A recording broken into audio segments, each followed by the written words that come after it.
سوال نمبر 1 ہے، حمد کے متن کے مطابق لفظ لے کر مصرعے مکمل کریں۔ گونجتا ہے جہاں تیرے ڈیش سے، درست جواب ہے آہنگ سے۔ ہر ستارے میں آباد ہے ایک ڈیش جہاں، پتھروں کو بھی تو نے عطا کی ڈیش زباں، سونپ کر منصب ڈیش مجھے آدمیت، شوق سجدہ بھی اب کر ڈیش مجھے عنایت۔ سوال نمبر 1 ہے، شاعر کے نزدیک دنیا میں ہر سحر کس رنگ میں پھوٹتی ہے؟ شاعر کے نزدیک دنیا میں ہر سحر ایک نئے رنگ میں پھوٹتی ہے۔ یہ جہاں ہر دم کس کے آہنگ سے گونجتا ہے؟ یہ جہاں ہر دم اللہ تعالیٰ کے آہنگ سے گونجتا ہے، یعنی اس کائنات کی ہر چیز اللہ تعالیٰ کی حمد و ثنا میں مصروف ہے۔ حیوانات اور جمادات کس کی حمد و ثنا کرتے ہیں؟ حیوانات و جمادات ہر وقت اللہ تعالیٰ کی حمد و ثنا کرتے ہیں۔ اللہ تعالیٰ نے اپنی خلافت کا منصب کسے عطا کیا ہے؟ اللہ تعالیٰ نے اپنی خلافت کا منصب اپنے بندوں کو عطا کیا ہے۔ شاعر باری تعالیٰ سے شوق سجدہ کا طلبگار کیوں ہے؟ اللہ تعالیٰ نے اپنی رحمت سے شاعر کو آدمی بنا کر اپنی خلافت کا تاج اس کے سر پر رکھا ہے۔ اس انعام پر شاعر اللہ تعالیٰ کا شکر ادا کرتا ہے اور سجدے کا شوق طلب کرتا ہے۔ سوال نمبر 3 ہے، حمد کے متن کے مطابق کالم الف میں دیے گئے الفاظ کو کالم ب کے متعلقہ الفاظ سے ملائیں۔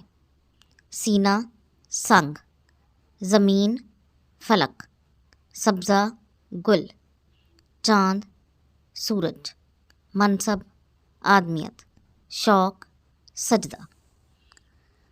اگلا سوال ہے، اعراب لگا کر درست تلفظ واضح کریں۔ تو ان الفاظ کو اب بغور دیکھ لیں کہ کس طرح ان کا تلفظ ادا کرنا ہے۔ اگلا سوال ہے، کتاب میں شامل حمد کی روشنی میں حمد اور مناجات میں فرق واضح کریں۔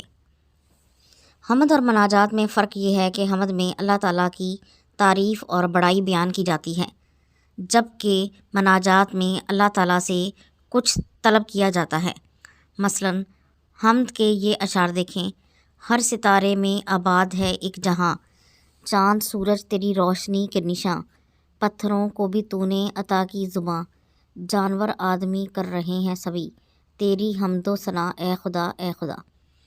اور یعنی اس میں اللہ تعالیٰ کی تعریف اور بڑائی بیان کی گئی ہے۔ اب مناجات کے اشعار دیکھیں، سونپ کر منصب آدمیت مجھے، تو نے بخشی ہے اپنی خلافت مجھے، شوق سجدہ بھی کر اب عنایت مجھے، خم رہے میرا سر تیری دہلیز پر، ہے یہی التجا اے خدا اے خدا۔ اس میں شاعر یہ کہہ رہا ہے کہ تو نے اگر مجھے خلافت بخشی ہے تو مجھے اپنے سجدہ ادا کرنے کی توفیق بھی عطا فرما، یعنی مجھے ہدایت عطا فرما تاکہ میں تیرے رستے پر چل سکوں۔ تو یہ مناجات ہے۔ اسکول لائبریری سے مظفر وارثی کی کلیات حاصل کر کے یا انٹرنیٹ کی مدد سے مظفر وارثی کی کوئی اور حمد لیں اور مطالعہ کر کے مرکزی خیال تحریر کریں۔ تو یہ حمد ہے اور اس کا مرکزی خیال یہ ہے کہ اس حمد میں شاعر کہتا ہے کہ ساری دنیا کا ایک واحد مالک اللہ تعالیٰ ہے جو اس کائنات کا موجد ہے۔ کائنات میں بہت سی ایسی چیزیں ہیں جو ہمیں نظر آتی ہیں اور بہت سی ایسی چیزیں ہیں جو ہمیں نظر نہیں آتی۔ اس پورے نظام کائنات کو اللہ تعالیٰ اکیلے چلا رہا ہے اور وہی ہر چیز کا مالک ہے اور وہی زندگی اور موت دینے والا ہے۔ تو یہ تھی آج کی ویڈیو۔ اگر آپ کو پسند آئی ہے تو اسے لائک اور شیئر ضرور کر دیں، اور اس طرح کی مزید ویڈیوز کو دیکھنے کے لیے میرے چینل کو سبسکرائب ضرور کر لیں۔ اگلی ویڈیو تک کے لیے اللہ حافظ۔